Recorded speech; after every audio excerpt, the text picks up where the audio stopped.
Hey everyone, let's dive into one of the most fascinating and terrifying chapters in history, the Mongol invasion of Europe. Imagine this. You're living in a quiet medieval town, and out of nowhere comes a storm of warriors on horseback, moving faster than anyone could react. These were the Mongols, often called the Horsemen of the Devil, and their arrival in Eastern Europe shook the continent to its core. The first glimpse of their might came in 1223 when they clashed with the Russians. But that was just the beginning, a warm-up if you will.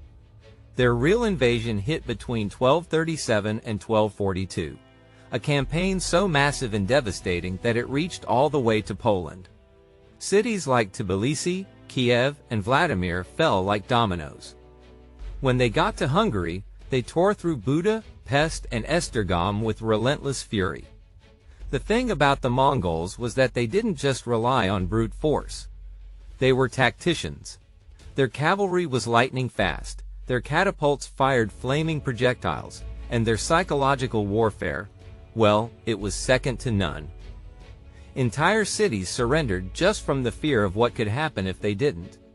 Unfortunately for the people of Eastern Europe, their leaders were too divided to stand a chance against the Mongols' five-pronged assault. So, why didn't the Mongols keep going? What stopped them from turning all of Europe into ashes? It was the sudden death of their leader, Genghis Khan, in 1241. His passing forced the Mongols to retreat, saving much of Europe from their onslaught. But even in their absence, the world had changed forever. Europe and Asia, once so distant from each other, were now connected, though not in the peaceful way we might imagine. Trade routes opened up, and travelers from both sides began to see each other in a whole new light. The once mythical East became real to the West, and vice versa. Now let's talk about Genghis Khan, the man who held this massive empire together. When he took over after his father, Genghis Khan, he faced two massive problems.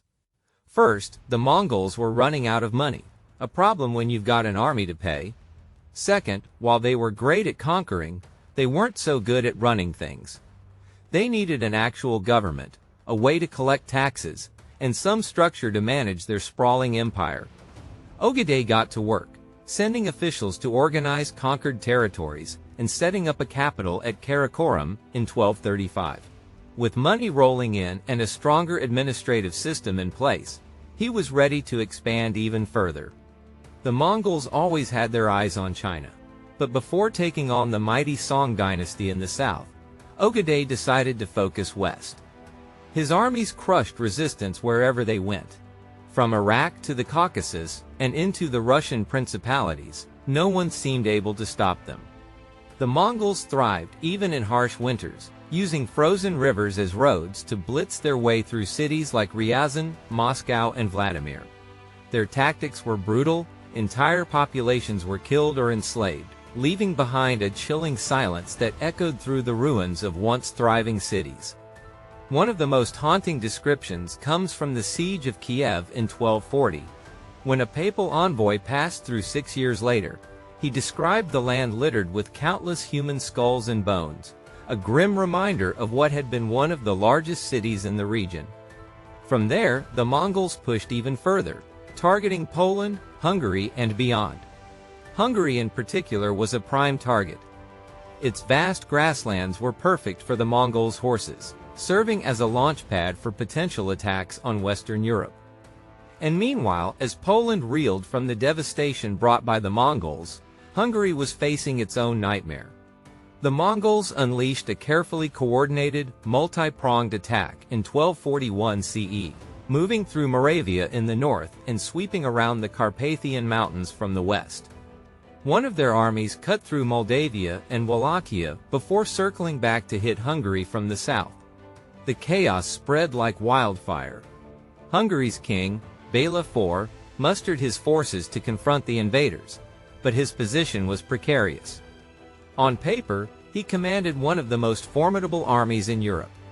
However, internal strife plagued his ranks. Disgruntled barons who begrudged their allegiance and Polovtsian tribes, who had fled the Mongols' advance in the east, now wreaked havoc in Hungarian lands. It was a powder keg waiting to explode, and the Mongols were the spark. The confrontation came on April 10 to 11th, at the Battle of Mohi on the Sayo River. The Mongols, under the brilliant commander Subutai, once again demonstrated their tactical genius. They flanked Bela's forces by crossing a pontoon bridge and navigating swampy terrain. Meanwhile, Mongol catapults unleashed chaos from the opposite bank. The Hungarian army was utterly crushed, leaving Bela no choice but to flee to the relative safety of Pressburg, modern-day Bratislava, and eventually to Croatia. The Mongols, relentless as ever, rampaged through the Hungarian heartland. They sacked Buda and Pest, taking the latter on Christmas Day, 1241 CE. Their biggest prize, however, was Gran, or Esztergom, the region's wealthiest city. The siege began ominously on Christmas Day as well, with 30 Mongol catapults battering the defenses. The city fell soon after, and the devastation continued westward toward Wiener Neustadt. Here, an army led by Duke Frederick II of Austria forced the Mongols to pause, perhaps for the first time since their campaign began. Even as Hungary burned, the Mongols pursued Bela far into Croatia, leaving devastation in their wake. Zagreb was sacked, and their forces pressed further into Bosnia and Albania before finally turning back. They regrouped toward the Caspian Sea, heading to Sarai, the city destined to become the capital of the Golden Horde. So why did they retreat? It wasn't because of any significant victory by the Europeans. Instead, it was news from Mongolia that abruptly ended the campaign. Ogedei Khan had died on December 11, 1241 CE, and his death triggered a political summons. Senior commanders were required to return to Mongolia to participate in the Kurultai, a grand assembly to elect the next Khan.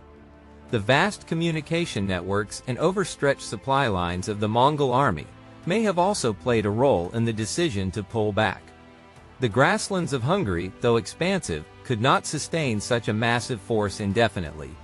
Additionally, without Ogedei's leadership, rivalries among the Mongol generals could no longer be ignored. The withdrawal, however, did not mean the Mongols were finished. Their attention shifted back east, toward the Song dynasty of China, which was eventually conquered under Kublai Khan. Yet, the scars of their western campaign were deep and enduring. The Mongols' military success was no accident. Their speed, discipline, and innovative tactics, such as false retreats and coordinated assaults, left their enemies bewildered.